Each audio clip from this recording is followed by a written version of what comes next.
Thank you, Ronnie, and thank you, everyone, for that warm welcoming. So, let me get my presentation up here.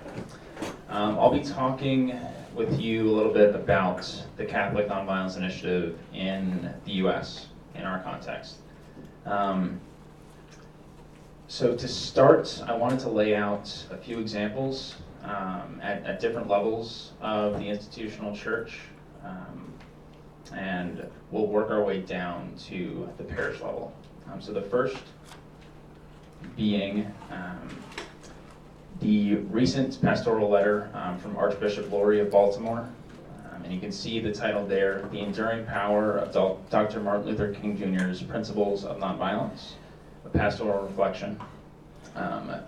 In reading this and in reading the Archbishop's intentions, he really wanted this to be something that got its way down to the parish level. So this is a hierarchical pastoral document starting from that level, but really he wanted it to have an influence on the parish level, especially in his community up in Baltimore. But we're not too far from there, so it's definitely worth taking a look at. Another example, and Marie touched on this in her presentation, and I actually asked her to say a few more words, if that's still all right, on the conference at the University of San Diego. So I'll invite Marie to say. As I said, it was a conference, a small conference of about maybe 15 people in dialogue, and then the university faculty observing and interacting occasionally in the conversation.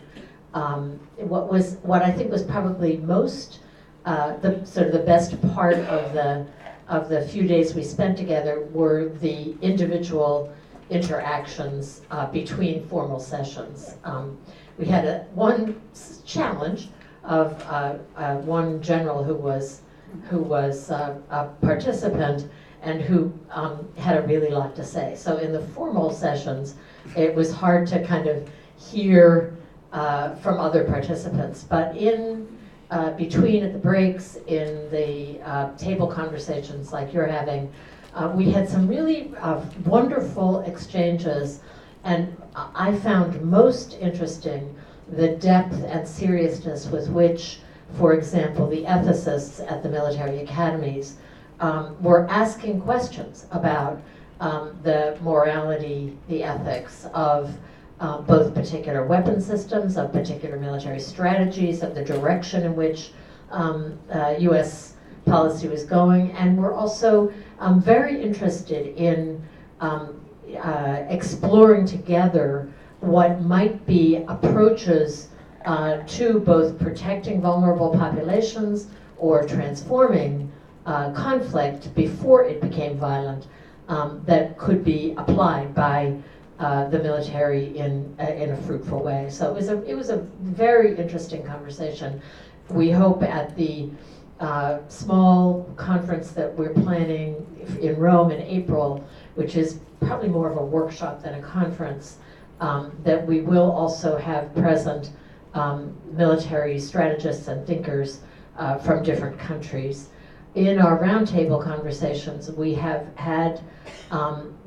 included those whose responsibility it is to think from a military perspective about what is a morally acceptable direction in which we should be going. So I think a very interesting, lots more to do in that area, but it was a very good start.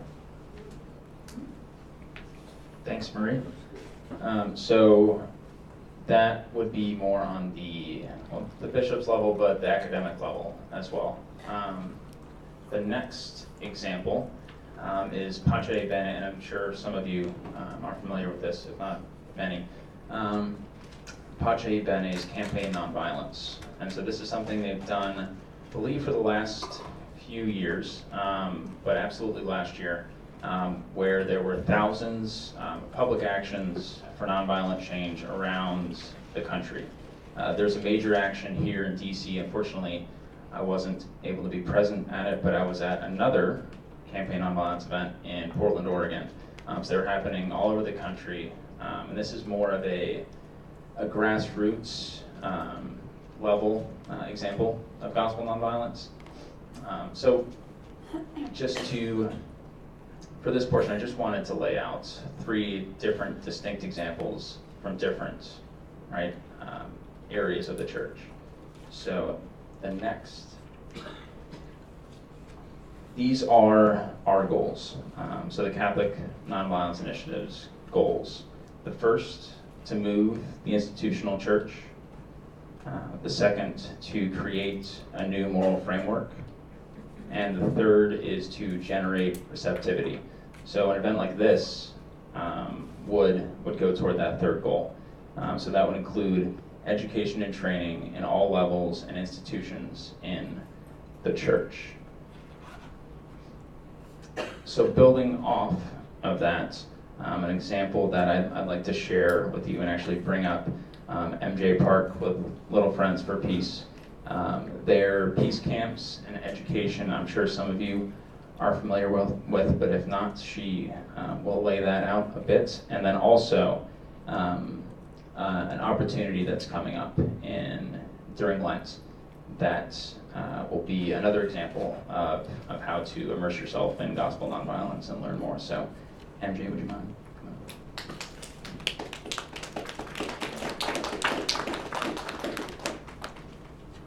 Thank you, Kevin. I am so fired up from Marie and this whole thing because I started Little Friends for Peace with my husband Jerry, who's floating around here, in response to the bishop's letter way back when Peace and Justice came out with the encyclical. But I was struggling then in Minnesota with a very active community with the how part.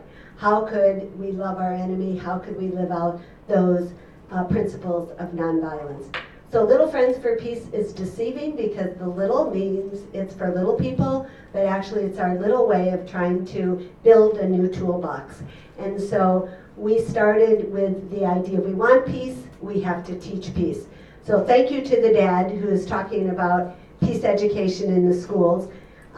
That's what we're advocating for.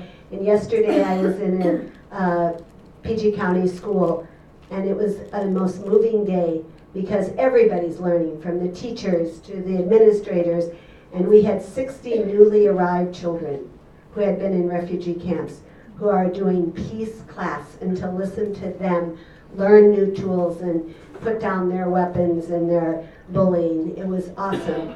Katie Murphy had me come into Gonzaga, and we are doing peace circles now and getting the guys to circle up and to open up and say there are other ways. Last night I was in a jail, and the women's jail in Alexandria, and there were a circle, and they looked at me like I was from another planet when I started talking about nonviolence and other tools. By the end of the session, an Hispanic girl and an African American woman who actually had their back and were laughing turned their chairs in, and you could just see them melt. And one of them said, "What other way could I have solved the problem?" And we started role playing, and she said, "This is awesome. I cannot believe what I'm hearing." And the Hispanic girl said, "I didn't want to come, but this is changing my heart." People are starved.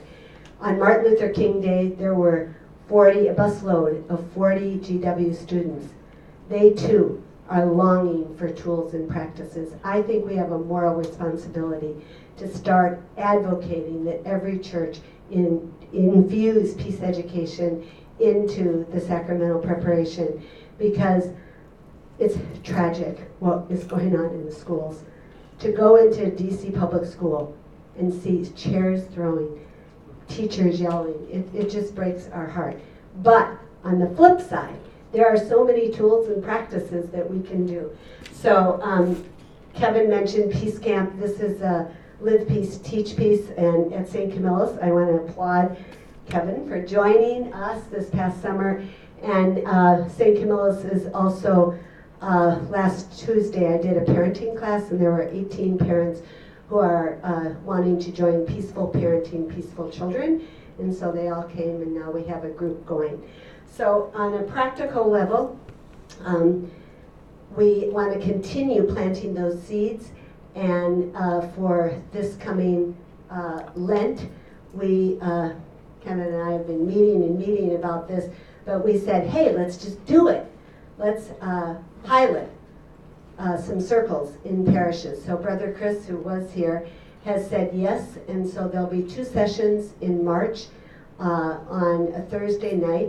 I have the flyers here, just a 7:30 to 9 session circle on going inward and looking about how can we, in our daily life, with our families, with our neighbor, with the person at 7-Eleven, with the road rage, with whatever, how can we start disarming and having the tools and the language and the practices, and that can have that effect and change the whole world.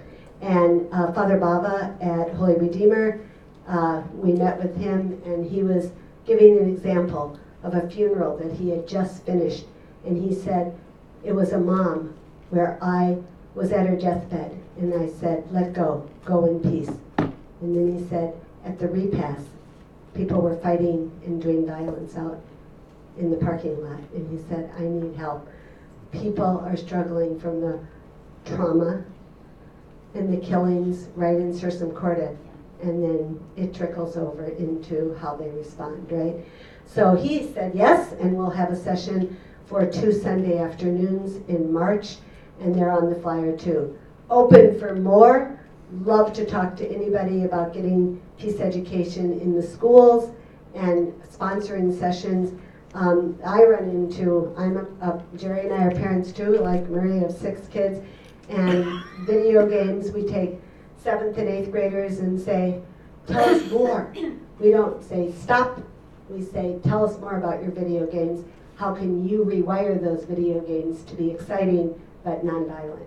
So there's so many creative ways. And for youth, if we start peace camps, they are the leaders and they join. So they think of it differently. So let's have peace camps all around the world and have everybody join in, and we'll all disarm and we'll have peace. Amen. Amen.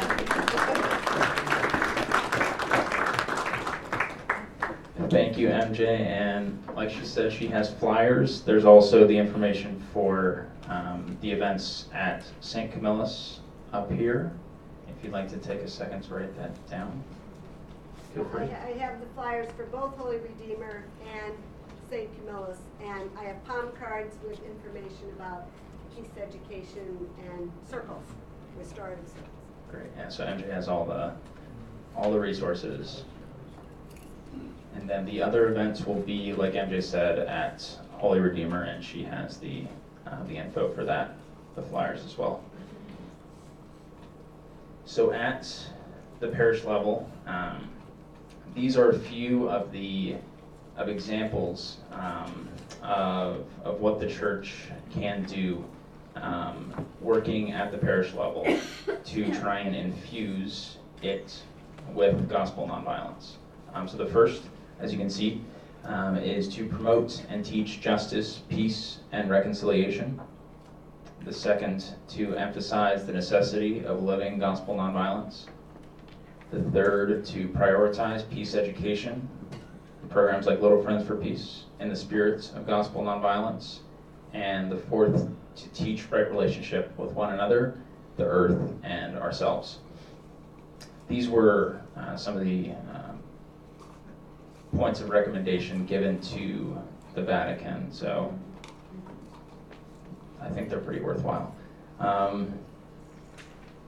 So now I'd like to try and take advantage of the time that we have together here today, and I'm very appreciative of Ronnie for getting you all in your groups. I think this exercise will be most effective if you're working with folks from your community, whether that's a parish, whether that's another setting. So this activity is this Exploring Gospel Nonviolence graphic. right here and page. If you could all make sure you have a copy of that, that would be great. Turn backwards. Oh, sorry. So just to set this up a bit, so the idea here is to engage in reflection on how your parish and or community can strengthen its living out of gospel nonviolence. And so what we will do, and there are instructions on the page as well, but just to make it a little bit easier, we'll be using this simple chart to initiate this discussion. You can go 2 slides. Perfect. All right, so at each table, this can be the same person, it can be 3 different people, but I love it. It'd be really great if we could have one person who's taking notes, another person who is going to speak, as in to share with the entire group at the end of the small group session. All right, and the third person who will volunteer as the contact person. So this is someone that, if you're comfortable with it, I will come around and get your email, and I'll be able to share the notes from when they share out at the end of the small group session, from everyone's brainstorms and activities, and I'll send you those. I'll send you this presentation as well, and if there's additional material, I can send you that too. But just trying to think strategically about this, and to take advantage of this opportunity. So are there any questions about that? Again, it's this piece of paper, and could you go back one? Next. And this graphic, you can see, are there questions as to how this will go? All right, if not, I'll be moving around the room. Feel free to grab me and ask a question, but we have 35 minutes. All right, so it's 11:25 now. We'll go until noon. This small group activity, again, we're working through these 6 questions, and hopefully, if you're comfortable, everyone at the table can share, ideally for each question, but if not, that's perfectly fine. But really trying to engage with these questions to see what you can do in your community to try and engage with gospel nonviolence. All right. Are Question? these on the chart the same 4 things that were a couple of slides back that I couldn't take down fast enough? Those were just recommendations, and do you want me to go back to those 4? Yeah, those 4. Thank you. Okay. Those are the 4, but those are just recommendations. This is the activity that we're focusing on. All right.